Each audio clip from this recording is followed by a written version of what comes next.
Ра – верховный бог древнего Египта. Его отождествляли с солнцем. Считалось, что Ра является олицетворением звезды, символизируя ее космическую и животворящую мощь. Изображение бога представляло собой фигуру человека с головой сокола или ястреба. Голова была увенчана солнечным диском, обвитым змеей. Ра считается богом, сотворившим все сущее на земле и установившим сменяемость времен года. Египтяне верили, что разлив Нила также происходит по его воле, обеспечивая таким образом успешное ведение сельскохозяйственной деятельности в долине реки. Существует интересная версия о том, что Ра был плаксивым богом. Его слезы падали на горячий песок, и из них появлялись животные, растения и, разумеется, люди. До наших времен дошло несколько интересных мифов, которые повествуют нам разные варианты происхождения верховного древнеегипетского божества. Один из них гласит, что изначально Ра с прочими богами пребывал в первостихии хаоса. По другой версии, Ра возник из цветка лотоса, что явили миру первичные воды. Впоследствии он воссоздал из себя божественную пару Шу – ветер и Тефтун – дождь, в свою очередь родивших землю – Геб и небо – Нут, от которых родились Осирис, Исида, Сет и Нефтида.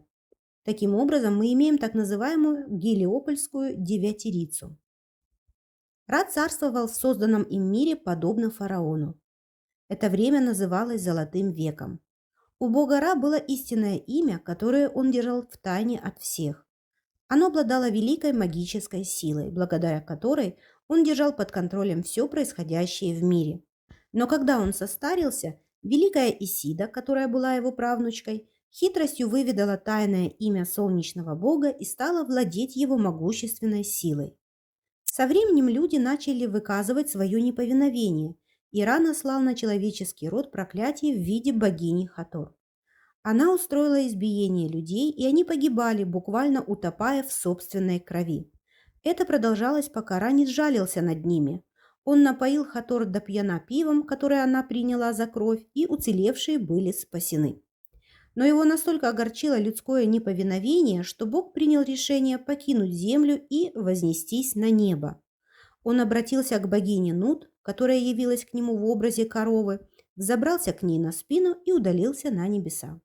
Люди очень расстроились и пришли проводить Ра. Они выразили готовность бороться с его врагами и учредили в честь солнечного бога культ и жертвоприношения. Солнечная лодка Ра. Мифы повествуют о нескольких возможных вариантах, которые позволяют божеству совершать свои небесные путешествия. Например, бог Ра мог летать на крыльях. Золотой диск с крыльями, олицетворяющий собой солнце, один из наиболее распространенных и почитаемых древнеегипетских символов. По этой же причине его нередко изображают с соколиной или ястребиной головой, как символ того, что он может парить над землей в образе царственной птицы. Еще одним вариантом передвижения является небесная ладья, несущая бога Ра по небу, которая представлена в виде изогнутого тела богини Нут. Солнечная ладья Ра, носящая еще название «лодка миллионов лет», начинает свой ежедневный путь с восточной стороны.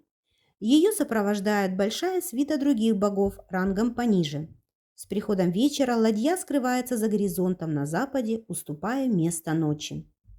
Согласно древним мифам, в распоряжении древнеегипетского бога Ра было сразу две лодки. Днем он плыл по небу в одной, Манджет, а ночью он вместе со своей свитой пересаживался в другую, Месектет. Ночное путешествие. Свой ночной поход бог Ра совершал в обратном порядке, с запада на восток.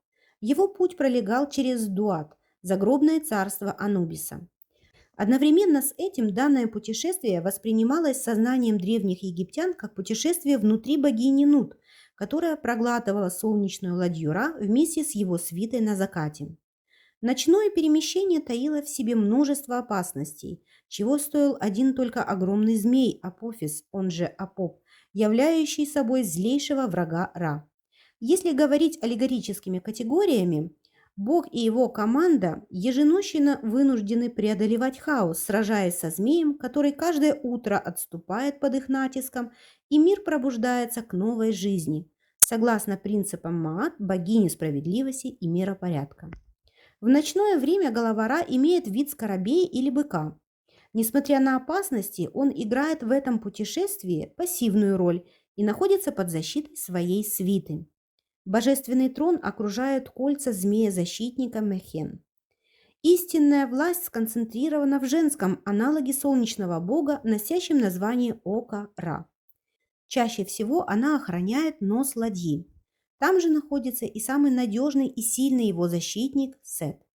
Именно он способен противостоять магии демонов Апопа и ему самому. И когда вся команда Ра оказывается усыпленной, один борется со змеем и сражает его копьем. Око Ра. На солнечном диске Ра водружена кобра, плюющая огнем в его врагов. Она является неотъемлемой частью самого божества, будучи его дочерью, Оком Ра. Это очень мощное средство защиты. Огонь, извергаемый Оком Ра, способен выжигать не только врагов солнечного бога, но и врагов всего Египта. К данным архетипам можно отнести великих богинь Исиду, Хатор, Кобру, Уаджит. В данных ипостасях все они обретают статус дочерей Ра. Представая в мистическом образе Ока Ра, богини были безжалостны. Находясь на носу ладьи, они могли в любое мгновение обрушить всю свою беспощадную мощь на злобных демонов и поразить их. Ра и фараоны. Еще до эпохи Древнего Царства сформировалось представление о фараонах, предполагающее их неразрывную связь с Ра. С этого времени владыки Древнего Египта стали считаться физически сыновьями божества. Такое понимание просуществовало до самого конца египетской истории. Даже Александр Македонский, после того, как он завоевал Египет со своими греческими армиями, путешествовал к оазису Сива в Ливийской пустыне, где был принят как сын бога солнца и истинный король страны. Доказательства влияния культа Ра найдены в имени одного из первых фараонов второй династии, которого звали Ранеп или Ра, господин. Имя египетского бога солнца регулярно входит в состав имени фараонов, например, Сахура, Рамсес. Частные лица, важные сановники, также нередко имели имена, связанные с богом солнца, например, Рехмира, мудрый как Ра. Могущество Ра было основанием для уверенности фараонов в собственной безопасности и незыблемости их власти. Они полагали, что управляют Египтом в соответствии с универсальными правилами, созданными самим Ра. Ра и современный мир. Норвежский исследователь Тур Хейердал присвоил название Ра двум своим тростниковым лодкам – Ра и Ра-2. В 1970 году его команда совершила морское путешествие из Марокко в Центральную Америку, доказав тем самым возможность таких путешествий в древности.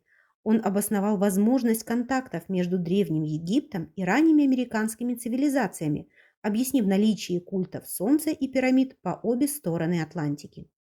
Образ бога Ра часто используется в кинематографе. Лучшие экранизации на эту тему – это научно-фантастический фильм «Звездные врата» 1994 года. В нем древний бог Ра отождествлен с инопланетянином, за 8000 лет до нашей эры захватившим власть над Землей и поработившим человечество.